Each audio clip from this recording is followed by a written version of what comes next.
Is Calgary, Alberta one of the best places to invest in Canada? I would argue that and say yes it is. I've got 7 rock solid reasons explaining why thousands of people are soaking up Calgary real estate right now. Let's go. Hi, my name's Fyfe and I'm your Calgary Realtor. If you have any questions about investing in Calgary, feel free to book a call in my calendar link below. But please be advised, if you don't have cash or you do not have a pre-approval, then the call will be fairly short, as I will be recommending that you talk to someone in the financial department before we get into the numbers. I've talked to so many different investors over the years who want to invest into Calgary real estate, and I don't blame them. This is an amazing city and we have many reasons as to why investing in Alberta makes more sense than places like BC and Ontario. Let's start off with an easy one. According to many different news outlets, in June of 2022, Calgary tied in 3rd place for the most livable city in the world. Calgary consistently ranks within this general concept of most livable, most affordable city. Our parks, our weather, our people, and the tourism, everything about this city screams comfort. Yeah, our winters are cold, but for those of us who actually purchase equipment and get out there to legitimately enjoy the snow, really do get the advantage over most. There are so many winter activities that you're probably missing out on, so go get yourself a heated jacket and just get out there. Second on that list is affordability. Now, when looking for an investment property, it's pretty safe to say that you want to find a property that can weather an economic storm. Finding rental properties that rent for $1,300 to $1,900 per month are typically pretty safe bets. Going too high and you run the risk of high turnover, and too low means that you may need to pump out a few renovations, or you're just not maximizing on the opportunity to the fullest. Look, just like livability, Calgary consistently ranks on the affordability charts as well. From a recent article written by the Daily Hive, Calgary ranked within the top 10 cities for being the most affordable, whereas Toronto ranked 83rd and Vancouver 90. Brutal. Quick shout out to Edmonton for placing 4th on that list, by the way. Depending on which area you're looking within, I can find you some decent products that are within that $250,000 to $450,000 price point where you can achieve positive cash flow. So with many articles coming out in July, Stats Canada has revealed that both Calgary and Edmonton have seen a decline in their after-tax household incomes. But even with that decline, we still ranked number 1 and pull in on average $10,000 per household per year, more than the average Canadian. Our lower cost of living, higher income per household, and strong livability really should help paint the picture of what I'm trying to get across here. But Adam, the market is currently in a downturn. Well, when you look at the way the market is correcting, we are not seeing those huge decreases like other places in BC and Ontario. Now, of course, we're going to see some declines, especially going into the winter months, like every other year, but I'm pretty confident we will manage this downturn a lot better than most cities. I think this would be a good time to plug my monthly market reports. If you're interested in getting the monthly numbers, check out my most recent recap by viewing all the content on my channel. So let's talk about that. Why do I think that we will weather the storm better than other provinces? Well, we have the strongest GDP forecast for all of Canada. And why is that? Oil and gas, tech, film, and agricultural.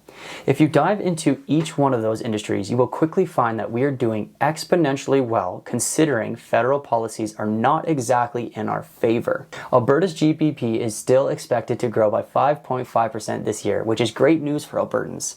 All of these things have in turn created some of the strongest job growth numbers in the country. We have had a pretty boring 6 years from our last oil boom in 2013 and 14. All the provincial policy changes and positive steps in the right direction are really starting to pay off. All right, cool. So Calgary, Alberta is pretty good. Sweet. Let's talk about cash flow, because at the end of the day, cash flow is what investors want to talk about. Either you want the most amount of cash flow coming in every single month, or you want to break even with a small amount of cash flow so you can sell at a surplus within the next 5 to 10 years. Either way, it's doable with enough education. Investing isn't something that you just jump into. I have never talked to an investor and started placing offers within the first week. Many times 2 to 3 weeks.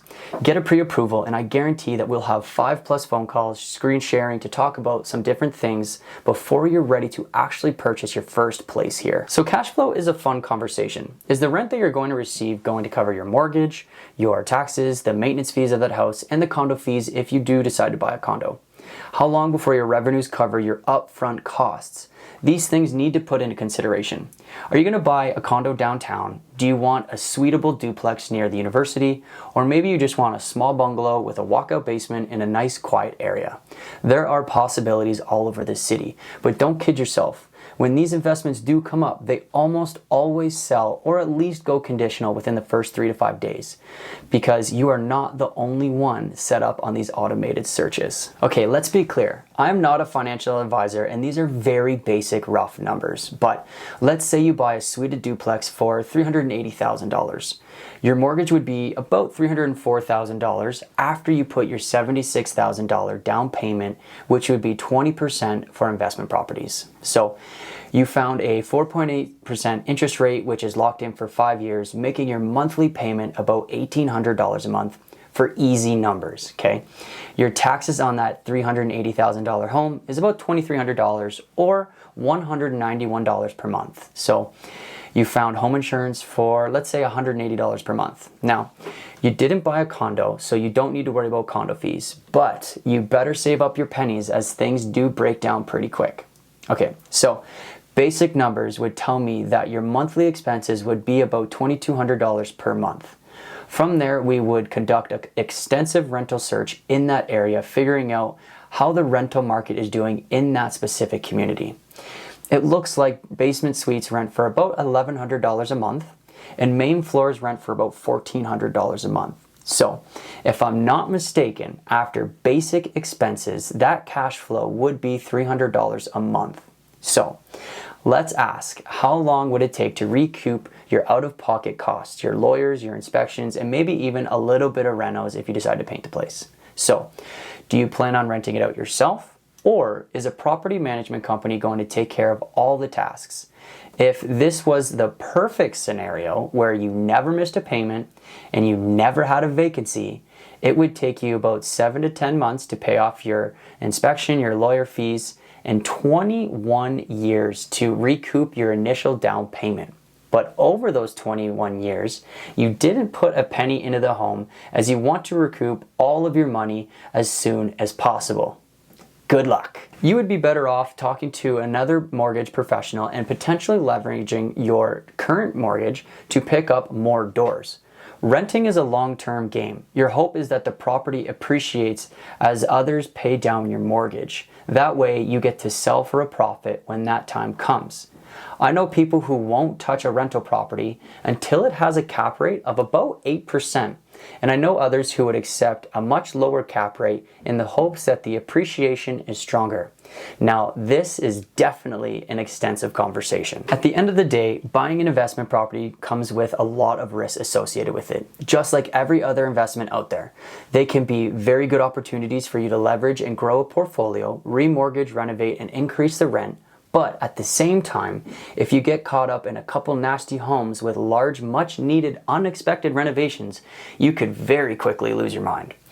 I love real estate. I think it's a good way to invest your money, but take the time and get educated on many different aspects of being a landlord before jumping into it too quickly. By the time the initial conversations start with a realtor, I would hope you're not rushed into a good property without all of the numbers from a mortgage professional and understand the costs associated with home ownership itself, and that you do have trust in your realtor to guide you to that right conclusion. Okay, so that's all, folks. Thank you for sticking through this video. It took me a while to prepare for this one as I wanted to make sure that I'm careful of how I approach this topic. Investing can be a lot of fun, but it needs to be taken very seriously. I hope you got a little bit of nuggets throughout that video. If you have any questions and you want to chat about some investments here in Calgary, please book a time in my calendar link below. Like and subscribe. So until next time, peace.